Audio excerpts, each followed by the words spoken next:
Southeastern Conference Coach of the Year and is a two-time National Coach of the Year finalist. One of only 4 active FBS head coaches to lead multiple programs to New Year's 6 bowl appearances during the college football playoff era. Josh himself is a national championship winning quarterback in Oklahoma, runner-up for the Heisman Trophy. I also learned after Mike Leach's passing, kind of a bookend on my Mike Leach note.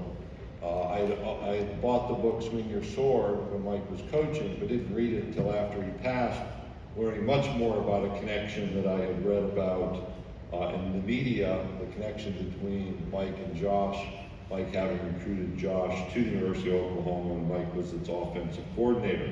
Mike's an Aberdeen, South Dakota native and is the 3rd coach of our group today to be the son of a college football coach. His father, Ken, coached at Division II Northern State University for 7 seasons. University of Tennessee head football coach Josh Heupel.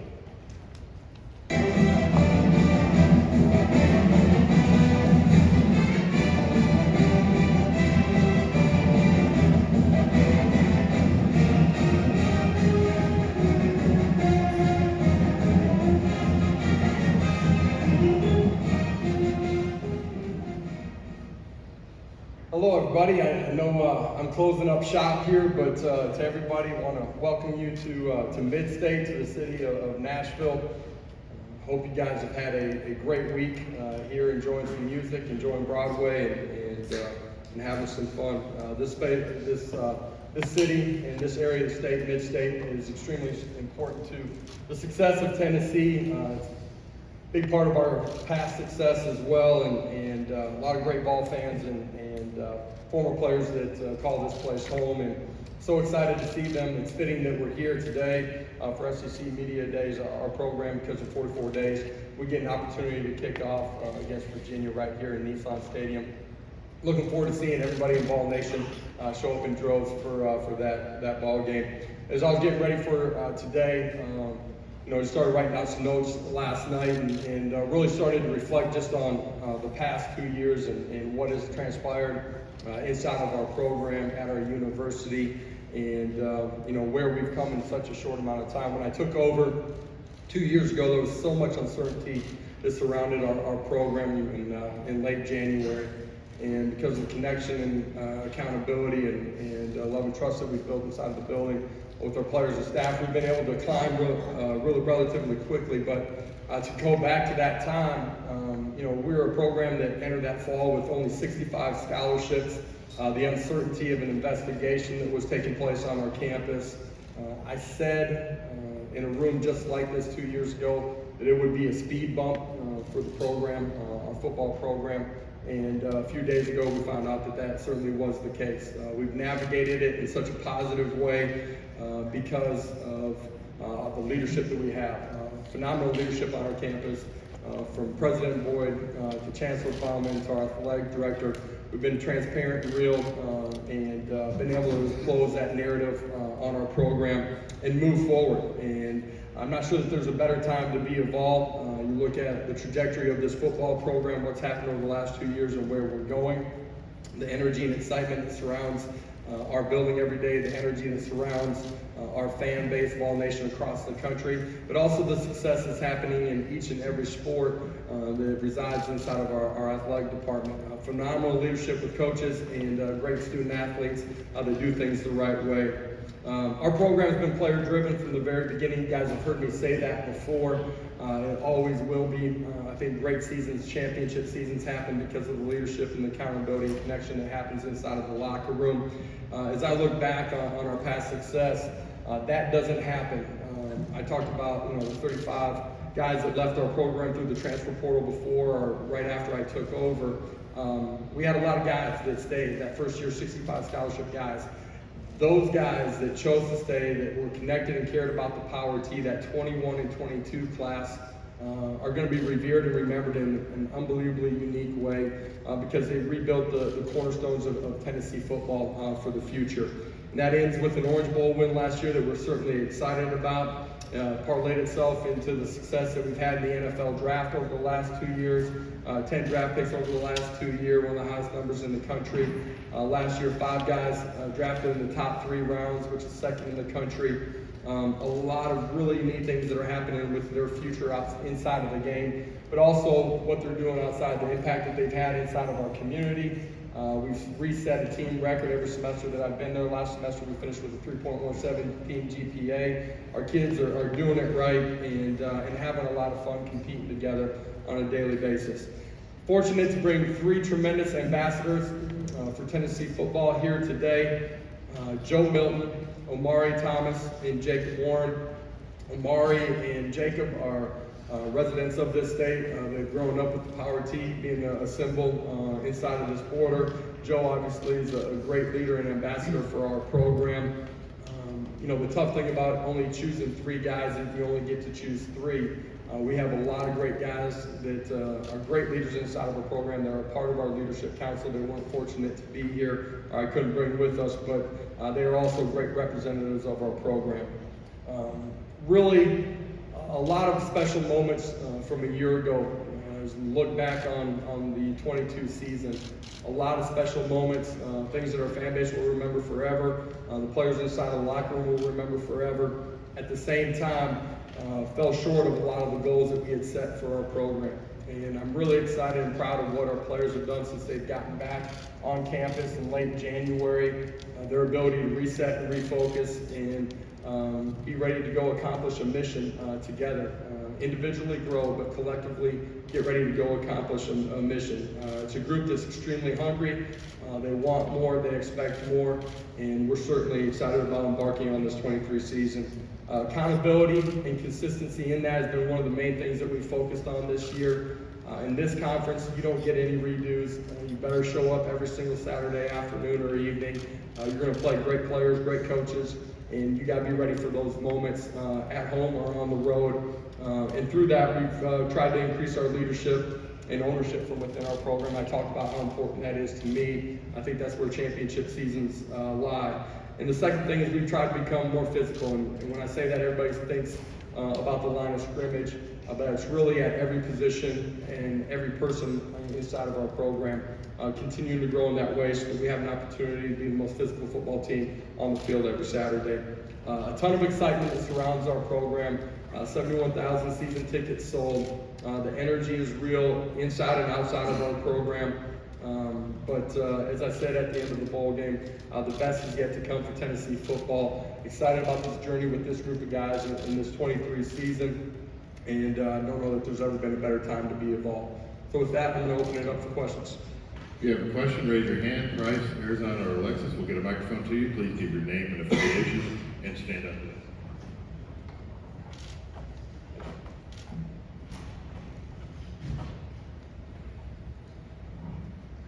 Okay, we will start up here on the front row, right here to our right. Hey Coach Heupel, Brady Penn, Volunteer Country. So with Hendon Hooker, you had a transfer that came in, had some success at the quarterback position. Now you've got Joe at quarterback who's a transfer himself. And I know you saw that growth with Hendon. Talk a little bit about what it's been like for you to watch the growth from Joe. Yeah, I think, one of the great stories in college football in the era of the transfer portal is, his trust and ability to recognize areas that he can continue to grow in and trust the people around him, that we have his best interests at heart, understand that within our scheme he's going to have an opportunity to do everything that he wants to, which is be one of the best players inside of college football. And through that process, over the last 18 to 24 months, he's continued to grow in his comfort of who he is, what he's about, how he wants to approach and attack every single day, how he wants to grow as a football player, meaning fundamentally at the quarterback position, along with understanding offensive and defensive schemes, so that he can put his eyes in the right spot, get his body in the right spot to be consistently accurate with football, and then how he wants to impact his teammates. Nobody inside of our program was surprised by the success that he had when he got his opportunity last year as a starter. He played extremely well when he got into football games throughout the course of the season, but his preparation, his urgency, how he practiced, all those things led himself to everybody inside our building, believing that he was going to play at that type of level. And he's got a lot more out there. He's had a great offseason. For 15 practices in spring ball, did a great job of navigating the pocket, being extremely accurate with the football. I'm really excited to get back on the grass with him during the course of training camp. I believe he's poised to have a great 23 season. Coach, we'll go over to my left and your left, second row. Eric. Eric Bailey with the Tulsa World. Josh, you've been around college football your entire life. I'm just curious, what does it mean to you to be on the College Football Hall of Fame ballot? And what do you think your players know about your playing career and also the national championship that you won at Oklahoma? Yeah, they don't know enough about my playing career.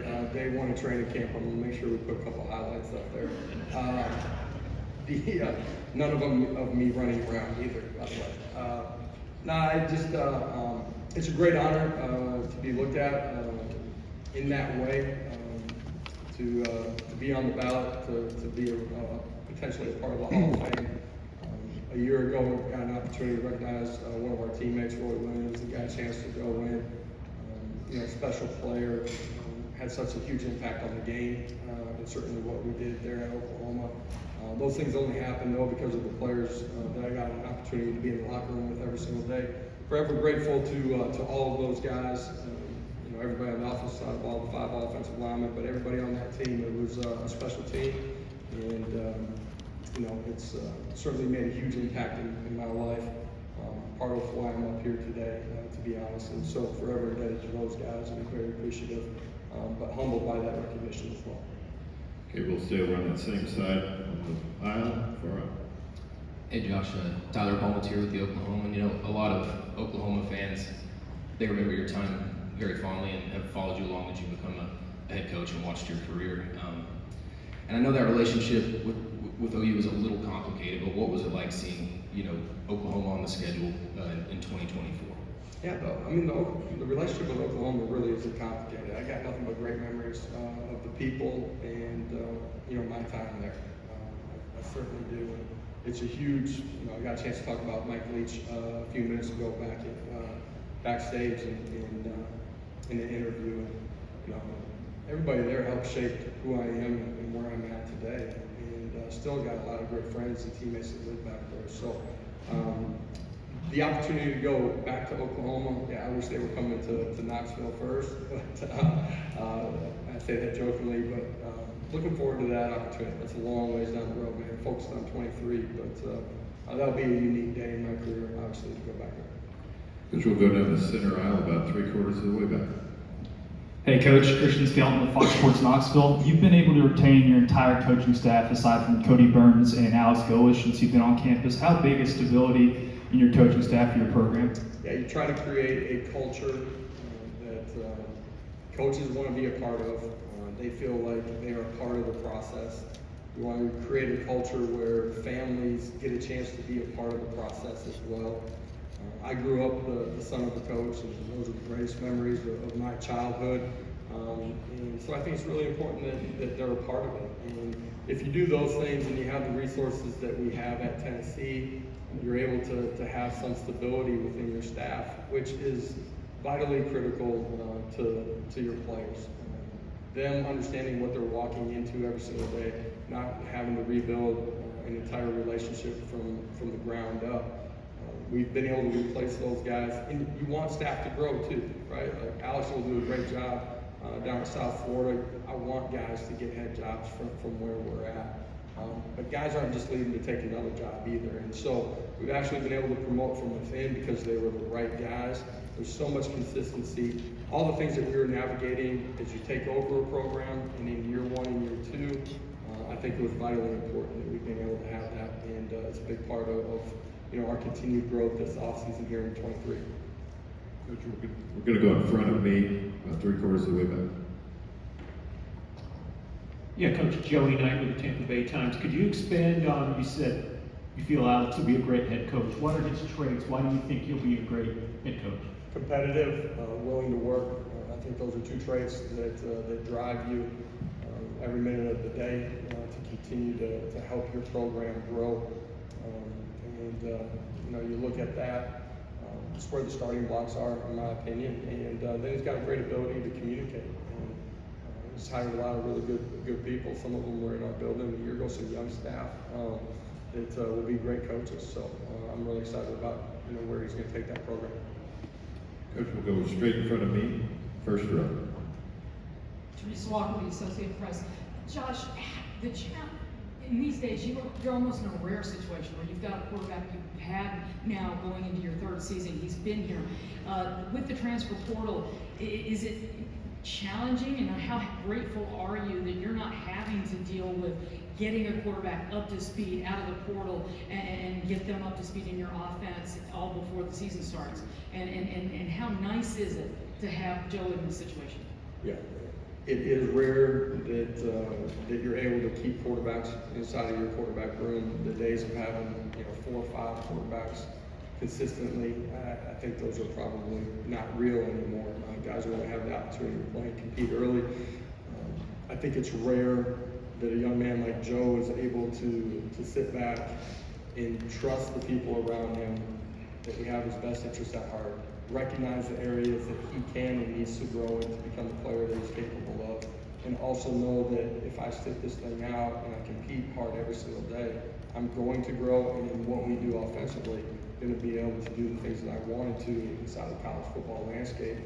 Those are rare things, and it takes a really mature guy, which Joe has proven to be. Coach will go here, right here in the middle of the front row. Coach, Brooks Halsman, Dogs Daily. Being an offense that prioritizes pace, I'm curious your thoughts on the new rule change with the clock no longer stopping on first downs. And additionally, there's a potential rule with the hash marks maybe aligning themselves with the NFL. You also prioritize space. I'm interested in your thoughts on that potential change. The clock rule at the end of the first half, I think everybody's going to be playing in it the same way. I don't think it's going to have a dramatic different effect on us versus another offense. How you manage your timeouts might be a little bit different at the end of regulation or at the end of the half. All in all, we'll see what the numbers play out to be, but there's a series of the game that's probably taken away in general for every team, because of some of the clock rules. But we'll see how that plays out during the course of the year. Coach will go straight in front of me, about 3/4 of the way back. Coach, Tim Buckley with the Daily Memphian in Memphis. What does it mean to the interior of your defense to have Omari Thomas not considered going into the draft? And what does his personality bring to your locker room? Omari is a guy that loves to have fun. He's got great energy every single day. He's become a really strong leader in being able to command guys. And that can be positively, it can be trying to get them to go accomplish the things that they need to in the weight room or on the practice field. He's got a great voice inside of our locker room. As I said, a tremendous leader. Vitally important for us as we continue to try to take steps on the defensive side of football. A year ago, we took a massive jump in our ability to defend the run. Omari and the guys that we brought back a year ago were a huge part of that. Expect all of those guys to make another jump. They did a great job in spring ball, fundamentals, technique, consistency from play to play, day to day. And one of the other areas that we've had to improve upon is the ability to affect the passer with our front four, not just bringing pressure. We need that because of situational football. We got to get better on third downs, third and long in particular. And I thought those guys did a great job this spring. Coach Garner, Coach Eckler, what those guys have done up front. I'm really happy and pleased and excited to get to training camp with them. Coach will go back over here in the middle section on the right, along the aisle. Hi, Coach. Right here. Over here. Sorry. Travis Gaylor with OrangeBloods.com. With Texas coming into the league now, which school has the real claim to being able to call itself UT? There's only one real UT. One right shade of orange. We'll go all the way to the back, all the way to the left-hand side, back of the room. Yeah, Coach. Edgar Thompson, the Orlando Sentinel. How much of a catalyst was the Florida game, given the history of the series, recent history that is, in the rivalry, to you guys' season last year? Catalyst, yes, at that point in the season, but every season there's steps that you have to take, and in some ways there's benchmarks, but there's opportunities for growth. And I thought throughout the course of the football season last year, we continued to get better a majority of the season. And that's what good teams do. The Florida win was a big win, absolutely, for our fan base as much as anything, meaning in recent years we hadn't had the same amount of success as we would have liked to. But for our players, there was great confidence going into it, and yes, great confidence coming out of it as well. Okay, we'll go to the middle section, right in front of the camera, all the way towards the back. And Rob Brown, Sideline Sports, Memphis. What's moving the needle more in college football now from when you played coming out of South Dakota, offensive or defensive coordinators, and what are the expectations of a defense against an offense like yours? Well, my expectation for the defense that we're playing isn't for them to have a whole lot of success. That's my viewpoint. In football, you got to play all three phases together: offense, defense, and special teams. And at the end of the day, we're always trying to find a way to be +1. That can be 3-2 or whatever it needs to be. And at the end of the day, every side's got to grow together. Coach, we'll go over here to our right-hand side, over here on the far right section. Hey, Coach. There we go. Steve Moulton, WZZN out of Huntsville, Alabama. I hope you're doing well. Wanted to ask about tampering. That has certainly been a subject that's been brought up quite a bit here lately. How big of an issue is it, and what would be a good starting point to alleviate this issue? How big of an issue it is, I don't know. I think there's so many people that are involved in the recruitment of players.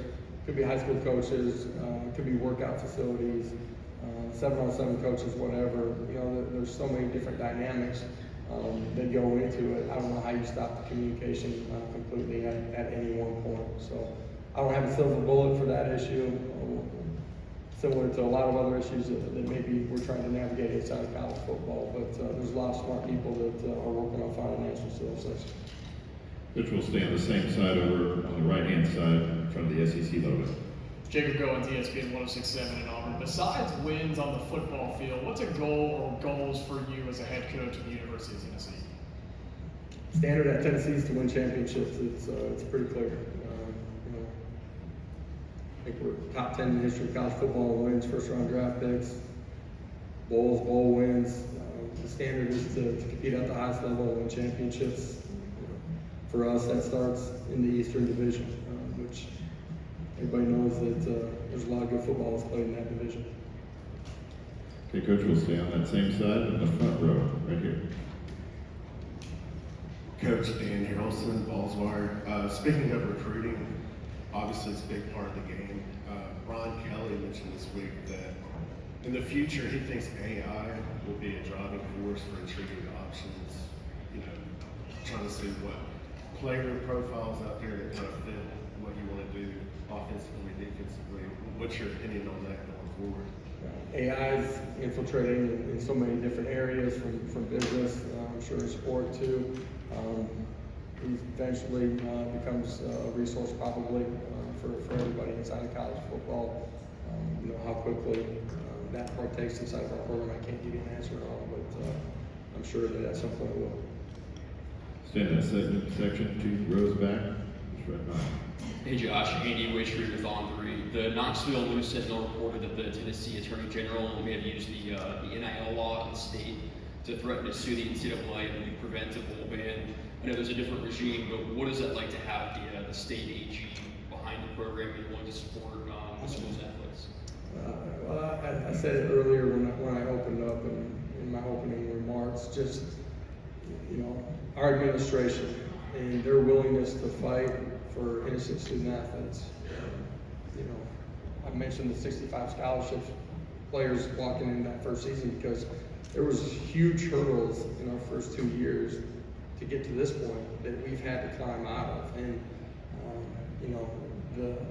the easiest thing would have been for our administration and for me to take the bowl ban in year 1, but that wasn't right. The guys that were left were innocent guys and new staff. There's nobody left from the administration in our athletic department to the football side of it, football staff to our players that was really involved in. And so it was right to compete and give those guys an opportunity to fulfill or have an opportunity to fulfill all the things that they wanted to inside of a college football season for those guys that were going out. And appreciate our administration and everybody fighting for those guys.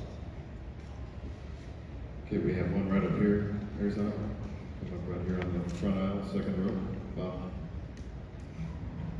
Hey Josh, Bob Wilthorgus, Democrat Gazette, how you doing? I had a two-parter. If you forget the second part, Kevin will help you remember. He's good at that. Okay. I know you talked a lot about Joe already, and I know he was experienced before the Orange Bowl, but how big was it for him to have the kind of game he did for him, for the team, everybody?